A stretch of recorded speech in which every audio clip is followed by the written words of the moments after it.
So I'm gonna continue with the restoration of this Toyota Celica, and one of the things I wanted to fix was the antenna. It has a power antenna that when you turn the radio on, it goes automatically up, and when you turn it off, it goes down. And that is a feature that newer cars don't have. So I tried to lubricate it to this car, that was the problem. But at the end, it didn't really work. It was not the problem that the radio was having and the antenna was having. So I, you know, removed the whole assembly and found out that there is kind of like a tail that is attached to the antenna, and it goes and goes around some gears, and that tail is made out of plastic. So when I opened it, I could see what the problem was. But I love the looks of that little thing. It's like a very diesel punk look, like from the I don't know, from the 70s or 80s. Is a kind of like a futuristic device. So yeah, I love the looks, but I have to move on. Probably get it in the junkyard and move on to this panel at the front of the engine bay. There's a plastic panel. I was undecided whether to paint it or not, so I just went ahead and removed it to be painted, and it was not really hard at all to remove it. And then this beautiful fan, I think it's the AC fan, was revealed. Another cool looking part of the car that I didn't even know it was there. My Toyota Camry has a similar engine, and it has nothing like that. So I also noticed the previous owners, one of them, there were two of them. One of them was riding the oil change, mileage, and all these things right there in that piece. And I tried to read it, but it was not so clear. So I just moved on.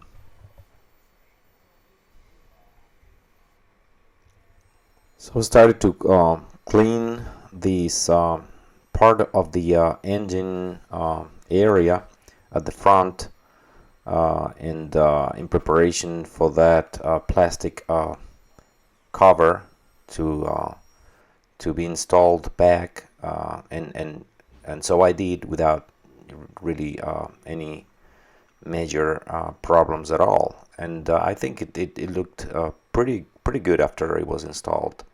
Not a big deal. It's nothing mechanical or anything major, but when it comes to the looks of the engine area and the engine bay, it really helps. This, just little details that I wanted to do. Sometimes I'm not sure about some of the things that I want to do, but I don't have a plan. I just go day by day, whatever it comes to mind that I want to do, and I just go ahead and do it.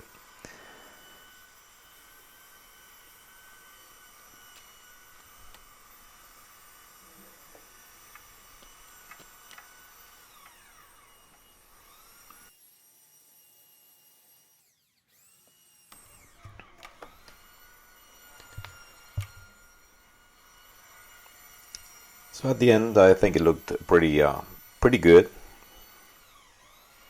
and it actually made the whole area much better looking. The engine has 278,000 miles. It's a 26-year-old engine, and as you can imagine, even though it's a Toyota engine, you can imagine that it doesn't look as good as a newer engine. It hasn't been taken care of very, very well, to be honest with you. I noticed several things. I don't know if the original owners took good care of it, but the latest owners, or the latest owner, I think it's been like it's been owned by 3 people before me. They didn't take care of the car very well.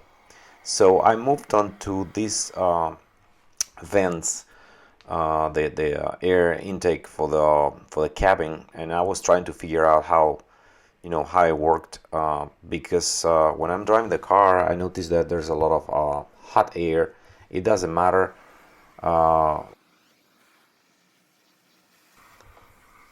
whether I have the airs circulating inside of the cabin, or coming from the outside. It's coming hot anyway.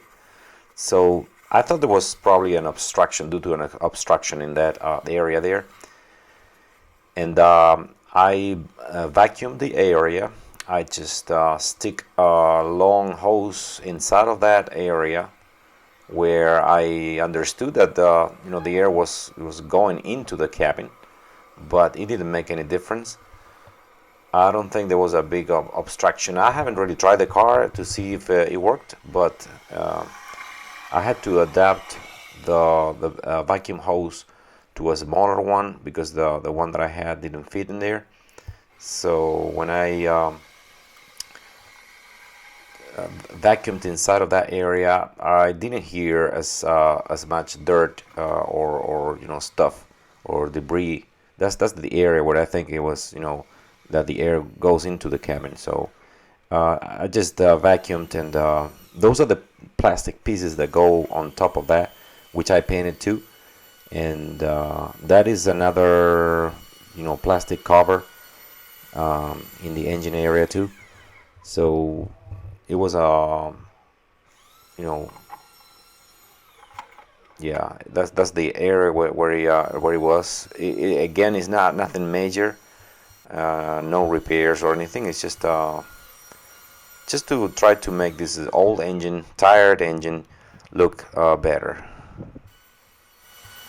So I'm thinking about those supports, those things. I don't know what to do. So I'll see, as I go in the restoration of the car. I'll think about something. But that's another cover that I painted. And actually, it looked really good after I installed it with one hand, which is very hard.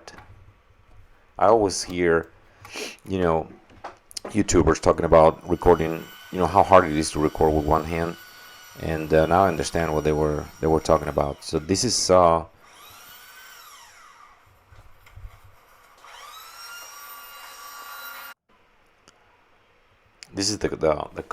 different covers, that I was putting back after they were painted, putting everything back together where it was supposed to be. And that's the final result, which of course I'll keep cleaning pieces here and there from the engine, but I'll try to move on to something else. I really don't have a plan. I'm thinking I should have of course I have a list of things to do, a to-do list, but little by little. This is the seat. It had a lot of damage. It was ugly looking there, so I put a piece of the older seat and glued it in there. So this was part 4 of the 93 Toyota Celica restoration. I hope you liked it, and see you next time for part 5. Stay tuned. Thank you.